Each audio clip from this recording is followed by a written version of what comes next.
Ceci est un cœur sans être un cœur. Il est l'invocation d'une origine absente, le centre d'une cosmogonie animée par le retrait. Et je suis ici pour le raconter.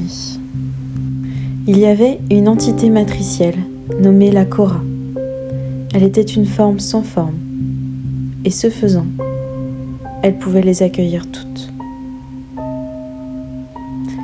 Bien que nous n'en ayons que l'intuition, le nom Kora rend présent ce fond à jamais perdu, qui s'est retiré pour que les choses soient.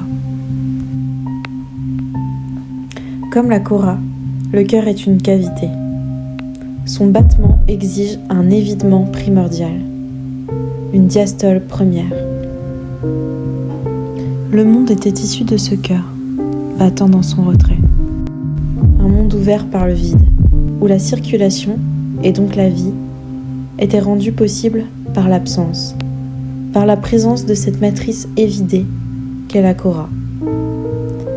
Il demeure cependant une trace, une blessure.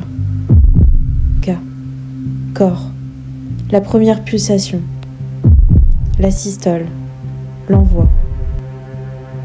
Il est le premier battement issu du retrait du cœur, l'inscription incarnée de la Kora, la trace cicatrice du fond marqué, blessé par la naissance du monde. Corps est la fracture originelle qui rend possible le remplissage de la cavité du cœur disparu.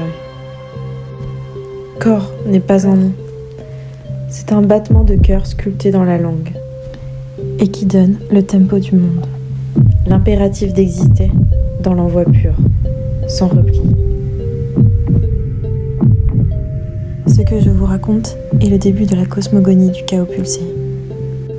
Le mythe d'un monde où le retrait du cœur est un geste fondateur et où ce retrait met au monde des êtres désirants, battants, ouverts, jamais pleins, jamais clos.